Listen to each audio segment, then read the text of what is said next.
Muito bem, amigos, estamos de volta com o segundo bloco do programa de hoje, Baixada em Foco, aqui ao vivo nesta quarta-feira. No primeiro bloco, falamos de cultura, falamos com a Mauri Alves, muita informação e muita cultura. Vamos trazer mais para vocês aqui no programa sempre. Agora é a vez de nós prestarmos serviço. Vamos prestar serviço com o advogado Caio César de Paula Campos, que é advogado formado pela Universidade do Estado de Minas Gerais, na cidade de Passos. Você é mineiro? Isso. Não, sou paulistano. Paulistano. Mudei com a família para Minas, né? Morei lá por aproximadamente 18 anos e acabei fazendo os estudos por lá mesmo. Legal, especializado em docência de nível superior pela Faculdade de Tecnologia do Porto Sul, em Praia Grande, é isso? Isso. Estou falando certo? Certo. Tá, legal. Caio, a gente está preparando aqui, para trazer aqui no programa, pessoas para falarem de profissões. Eu, antes de começar a já passar para você algumas perguntas, lembrando ao nosso telespectador que você pode fazer a sua pergunta através do nosso telefone, tá? Faça a sua pergunta para o Caio, tiver alguma dúvida, liga para cá. Telefone 3379-8918. Está aí na tela lá, 8918. Se eu falei algum número diferente no outro bloco, eu errei. É 3379-8918, é o nosso telefone que você liga para cá, deixa aqui com a nossa produção, a sua pergunta vem para cá e o Caio responde. Você também pode mandar a sua pergunta através do facebook.com/Baixada em Foco.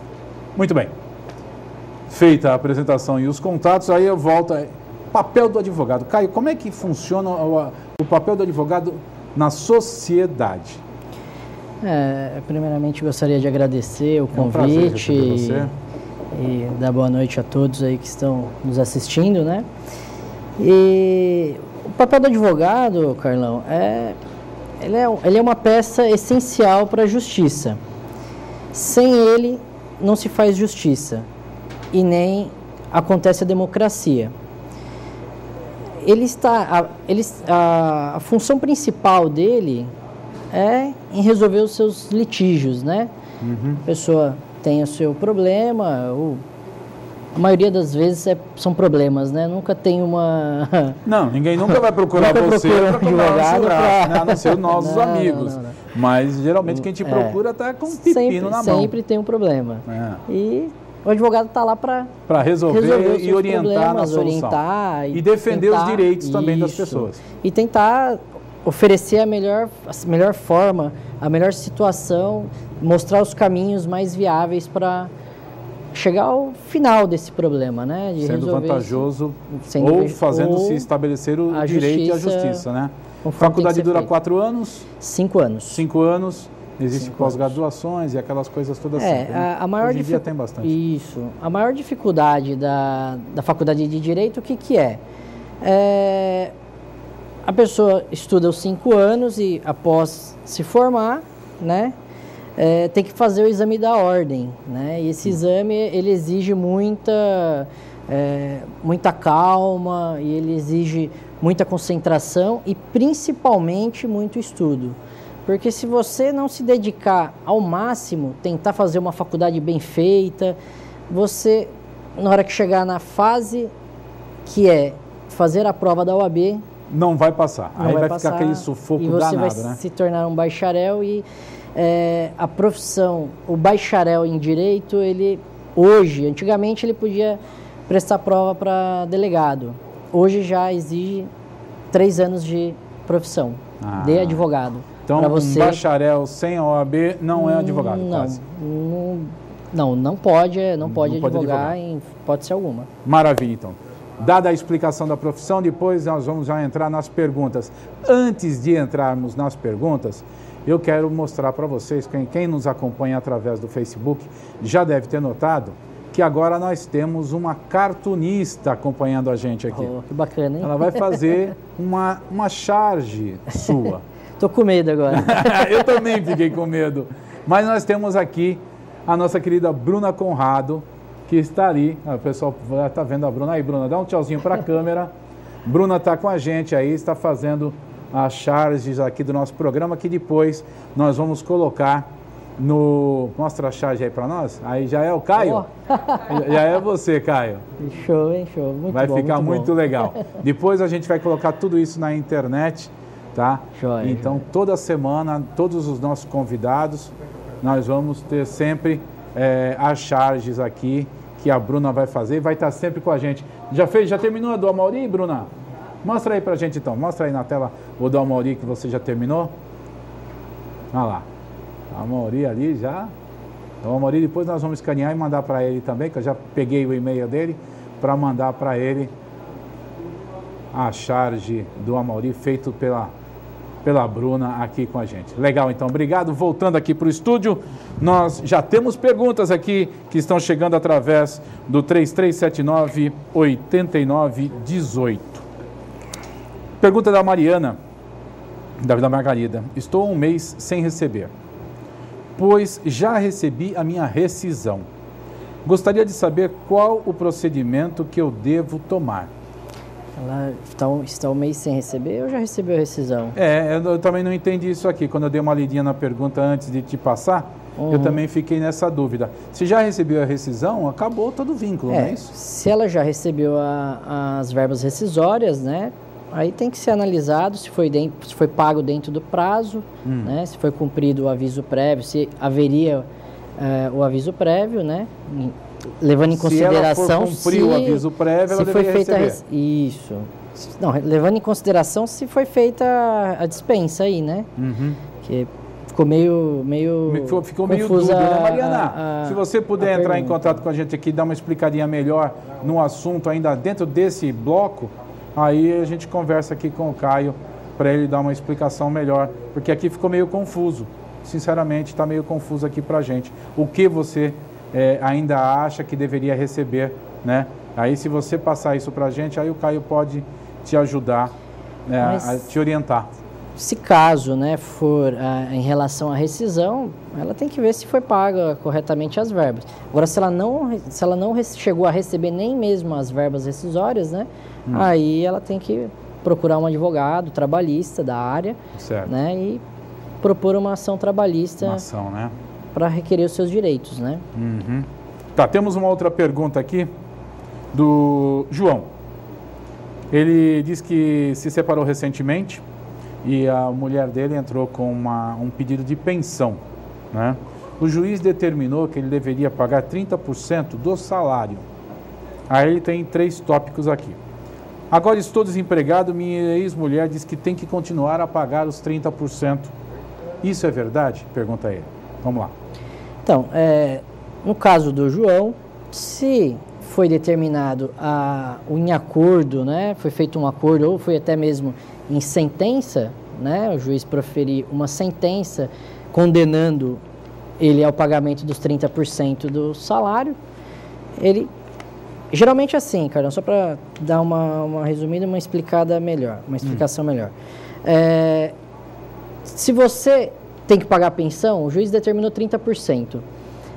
Mas ele vai falar também em relação ao desemprego.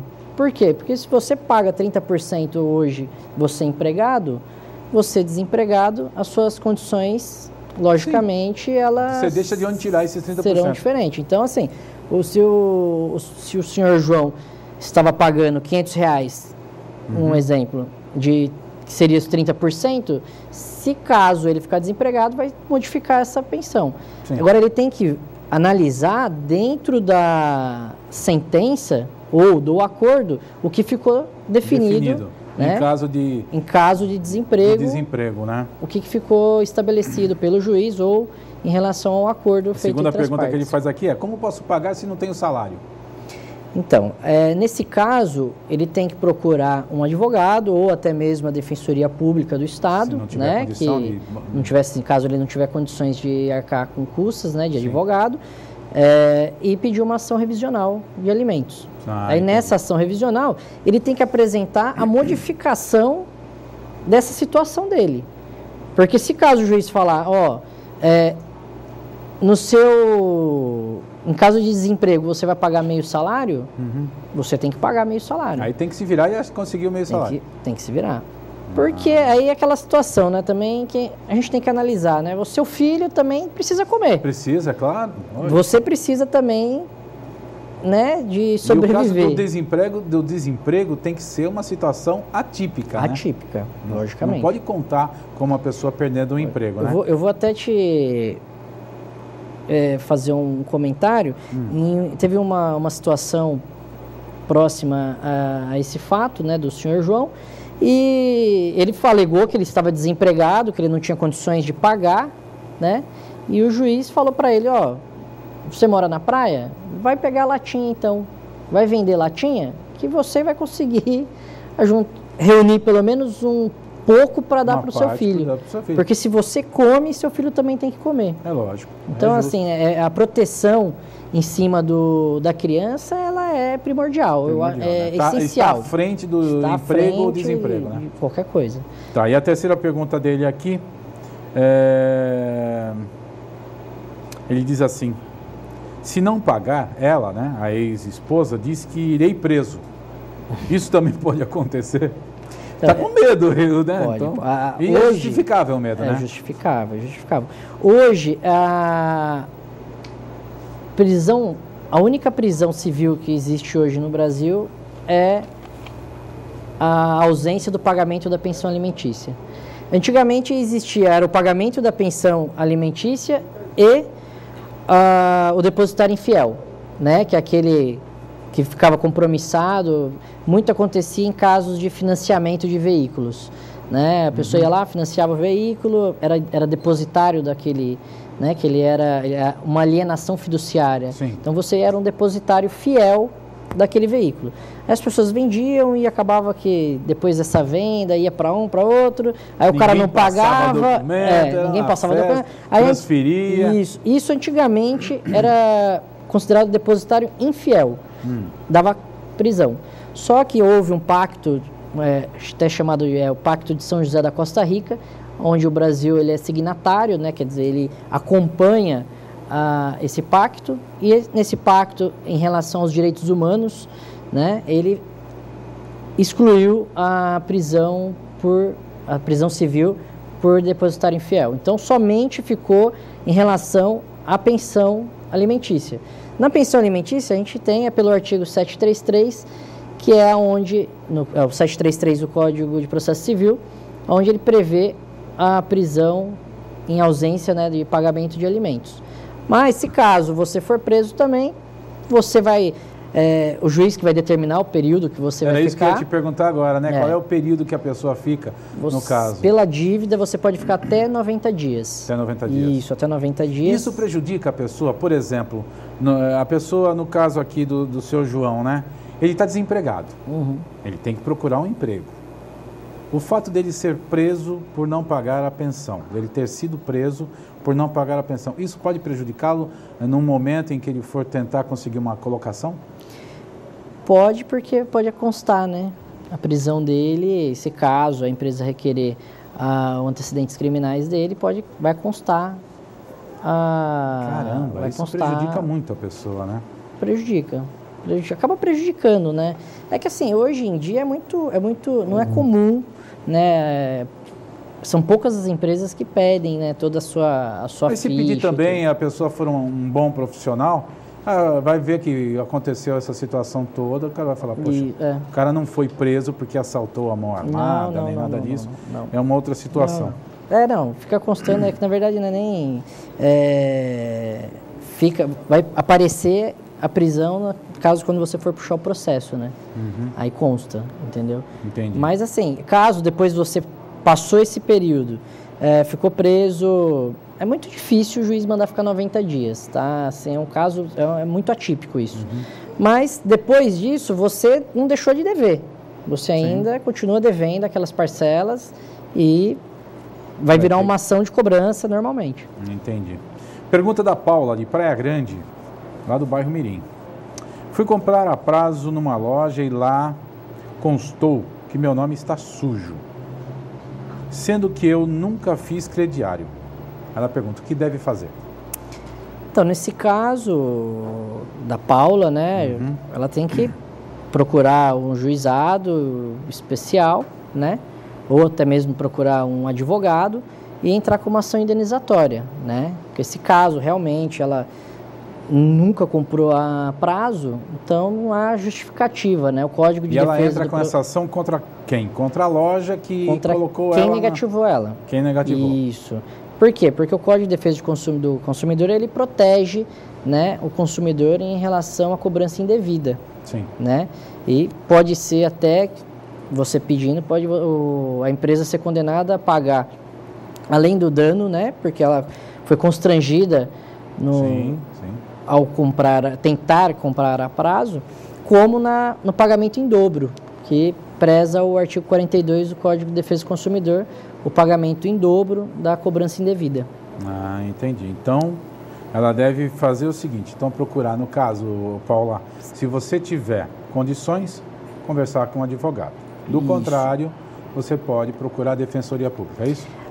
Nesse caso, ela pode ir até mesmo ir diretamente no fórum e procurar o juizado especial e fazer a reclamação. Juizado especial. Isso. É que é aconselhável sempre procurar o advogado, porque... Está amparado, bem orientado. Porque o advogado, ele tem as técnicas, né? Ele está preparado para aquela situação, né? Entendi. Pergunta da Luísa de São Vicente, ela mora aqui no centro. O valor depositado em minha conta era inferior ao valor do termo de rescisão. Não recebi as guias de fundo de garantia, nem do seguro-desemprego. O que deve fazer? Então, nesse caso, ela tem que procurar um advogado trabalhista, entrar com uma ação, né? Que pelo jeito está tudo errado, né? Tudo errado. Porque assim, tudo tem prazo, né? Ela cumpriu ela foi mandada embora, cumpriu o aviso, vamos dizer assim, ela tem prazo para receber.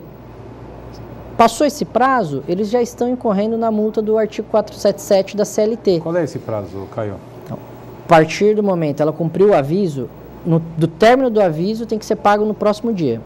No dia seguinte? No dia seguinte, do término do aviso, do aviso prévio. 31º dia, então. Isso. É que agora mudou algumas coisas da lei trabalhista, porque assim, tem uma nova lei que está em vigor que acrescenta dias, né? Assim, você trabalhou 3 anos, a cada 3 anos acrescenta um dia na sua... No aviso prévio. Isso, no seu aviso prévio. Mais ou menos assim. E tem que ser analisado. Acabou o aviso prévio? No dia seguinte tem que receber. Tem que receber. Ah, mas teu aviso foi indenizado. Eles não quiseram que ela cumprisse o aviso, foi indenizado. Se for indenizado, tem 10 dias a empresa para fazer o pagamento. Tá? A homologação pode ser feita até depois, mas o pagamento tem que ser feito em 10 dias. Pode depositar na conta bancária, pode ser feito pessoalmente, mas ela tem que receber dentro desses 10 dias. Então, no caso da... Desculpa, quem que é? Luísa. Da Luísa. No caso da Luísa, tem que procurar um advogado trabalhista, entrar com uma ação trabalhista, né? E pedir os seus direitos, né? Porque ela está sendo lesada nessa situação e se ela não correr atrás dos direitos dela, não ela vai conseguir nada, vai né? ter prejuízo financeiro. Tem mais é que correr, viu, Luísa? Não perca tempo, não. Corra atrás dos seus direitos, porque todo mundo quer levar vantagem em tudo, né? Temos mais uma pergunta aqui, Caio, enquanto você toma sua água, aí da Miriam de Santos.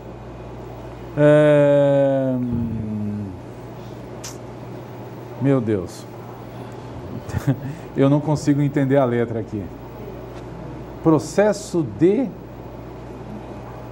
inventário. Vamos lá. Tem um anjo da guarda me soprando aqui. Processo de inventário se um dos herdeiros recusar de entregar os documentos pessoais, se o processo fica parado ou se o outro herdeiro pode processar esse que está se recusando. Falei certo, gente? Falei? Não, em relação ao inventário, se caso um dos herdeiros não aceitar inventariar os bens do falecido... É obrigatório por lei, né, no inventário? É intimado, manda intimar. Você manda intimar, só São vai 30 precisar dias, que a pessoa tem que começar a fazer o processo de 30 inventário? dias após o falecimento. Isso, porque senão tem que pagar multa para o Estado. Multa, né? Isso. Mas acontece muito, viu, Carlão? Do quê? Da pessoa se negar o documento?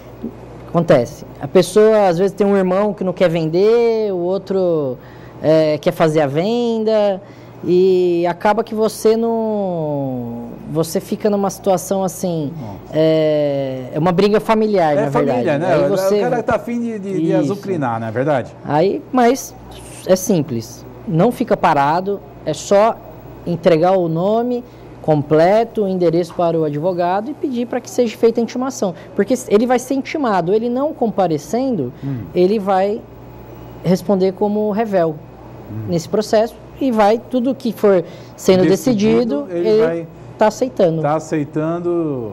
Sem contestar, né? Ele não está contestando. Afinal de contas, não quer participar. Isso.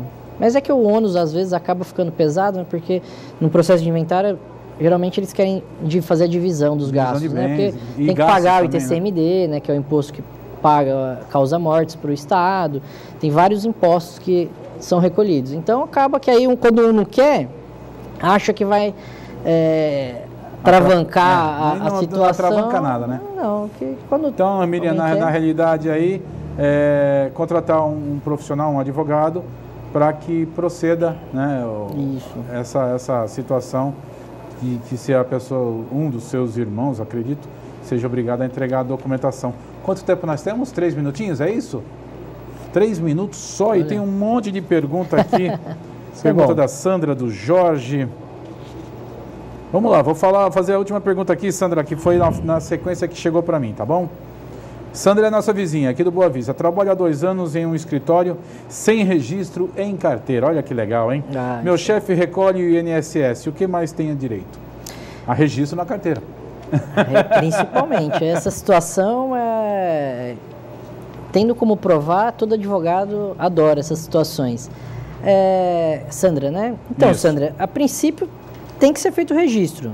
Não sendo realizado o registro, você pode exigir, mesmo trabalhando, você pode entrar com ação trabalhista e, caso você tenha sido dispensada, tem até 2 anos, a partir da data da dispensa, para estar requerendo os direitos ao registro. 2 anos. Isso, e as verbas, né? Porque acaba perdendo fundo de garantia, né? E outras coisas, porque só o INSS é menos mal, porque pelo menos ele está recolhendo o INSS, sim, mas ela não vai ter direito a seguro-desemprego, não vai poder sacar o fundo de garantia, né? E fora outros benefícios aí. Bom, eu tenho aqui 2 perguntas mais, uma do Jorge de Santos, que deixou o telefone, e tenho do José, do Boqueirão na Praia Grande, que não deixou o telefone. José, eu vou falar o telefone agora no final, vai entrar nos créditos finais aqui o telefone do Caio. Se você quiser entrar em contato com o escritório do Caio, você conversa com ele direitinho lá, tá? E por não ter o teu telefone. E o Jorge, eu estou passando a tua pergunta para o Caio, porque tem telefone e eles entram em contato com você. Caio, muito obrigado pela tua participação aqui no nosso programa. Tivemos com Caio César de Paula Campos, advogado, que esteve conosco e vai voltar em breve para trazer mais esclarecimento para nós. Caio, obrigado, um abraço. Eu que agradeço a todos, novamente agradeço o convite e estou sempre à disposição aí, precisando. Maravilha, em breve você volta aqui com a gente. E nós voltamos na semana que vem aqui no canal Net Cidade, às 8h30 da noite, ao vivo, no Baixada em Foco. Um grande abraço a todos e até a próxima.